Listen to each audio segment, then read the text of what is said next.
जय जगन्नाथ मु दिवाकर दास आपण प्रणाम करुच्ची।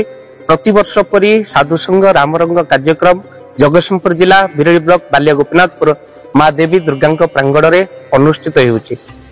आसंता मे 5 तारिख रु 13 तारिख पर्यंत यह कार्यक्रम अनुष्ठित होउची। प्रति वर्ष परी ए वर्ष द्वादश वर्ष पालित होबाकू जाउची। यह कार्यक्रम साधु सन्थ मानकर आगमन अनेक ज्ञानी गुणी लोक मानकर आगमन सहित प्रभुंकर दिव्य कथा राम कथारे संपूर्ण रूपे आनंद नेबे समस्त भक्त बंधु।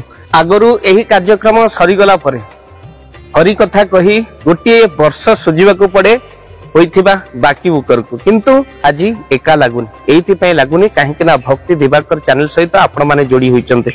आपनको सहयोग राशि जदि उक्त कार्यक्रम पे लागिबा पे चाहुचंती तो संगे संगे स्क्रीन रे चालुथिबा नंबर रे आपण माने फोन करंतु। आ यज्ञ पे प्रभुंक दरबार रे एही वार्षिक उत्सव पे आपण माने जदि निजर गुंडुच उषा भली दान प्रदान करबा पे चाहंती स्क्रीन रे जोगाजोग करंतु।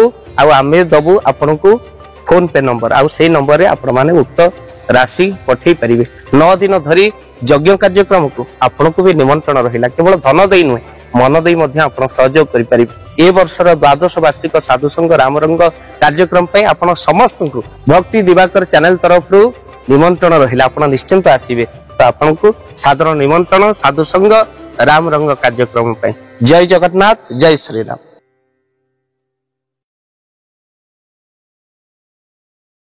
जय जगन्नाथ मु दिवाकर दास आपण मान को प्रणाम करुच्ची। आज तीर्थ भ्रमण करी आमे एमित एक स्थान रे पहुंचीचु जहाँ को 600 वर्ष तले अच्युतानंद महापुरुष तांकर तालपत्र पुथी रे लेखि देई जाइथिले। आउ आमे मध्य देवगढ़ मालिका रे कथा को कहितिलु जे मालिकार ये प्रसिद्ध स्थान कटासर घाट। भाविलु आम्भे कहीं एका दर्शन करिबु। भक्ति दिवाकर चैनल सहित जोड़ी होइचंती आपण माने। आपण मध्य दर्शन रु वंचित न होबंतु सेतिपई वीडियो प्रस्तुत करी आपण मानक उद्देश्य रे दर्शन उद्देश्य रे आमे प्रस्तुत कले सुंदर वीडियोटी। महापुरुष लिखिथिले ग्रंथर ना होची स्थान तत्व निरूपण।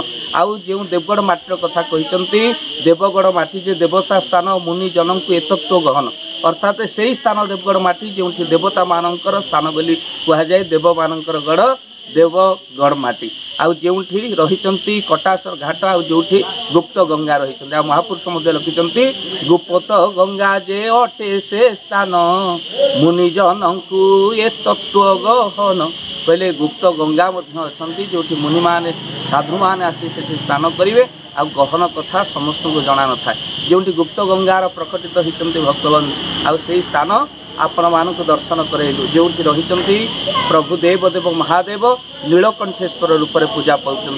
जड़े अपुत्री को पुत्र देइछंती माँ दुर्गा आउ तांकरी मनस्कामना पूर्ण होती। आउ से नीलकंठेश्वर को ये स्थापन करछंती हर हर महादेव। आउ क्यों आवाहन काल पूजा पाउछंती एठी देवी कनक दुर्गा।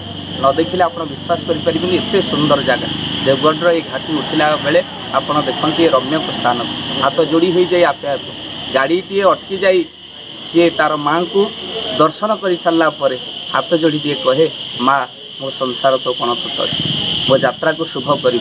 एक तो झारसुगुड़ार एक प्रोग्राम रे जोग देवा अवसर आमे माने पहुँचीलु यही स्थान भाविलु एका कहीं दर्शन करूँ दर्शन करूँ। आपण मान देखु ये सुंदर रम्यक स्थान कटासर घाट जहाँ मालिका प्रसिद्ध जगह।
ভিডিওটি কেମିତି ଲାଗିଲା ଆପଣମାନେ ନିଶ୍ଚିନ୍ତ ମତାମତ ଦିଅନ୍ତୁ କମେଣ୍ଟ ବକ୍ସ ମାଧ୍ୟମରେ। ନିଶ୍ଚିନ୍ତ ଆପଣଙ୍କୁ ଆନନ୍ଦ ଲାଗିଥିବ।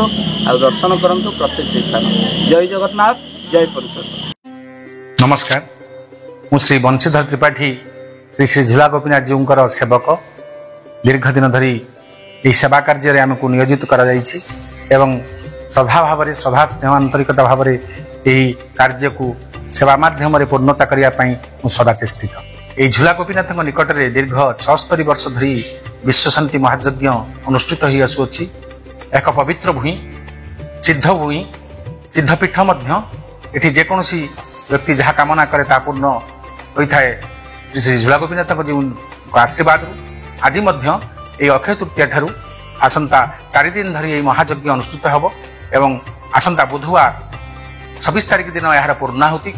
तेणु समस्त भक्त मान भक्ति दिवाकर चैनल माध्यम मोर अनुरोध आपण माने समस्ते पूर्ण मात्रा जोगदे यही यज्ञ को पूर्णांग करंतु एवं पूर्णाहुति दिन समस्ते उपस्थित रही यज्ञर पूर्णता को हासिल करंतु। जय गोपीनाथ।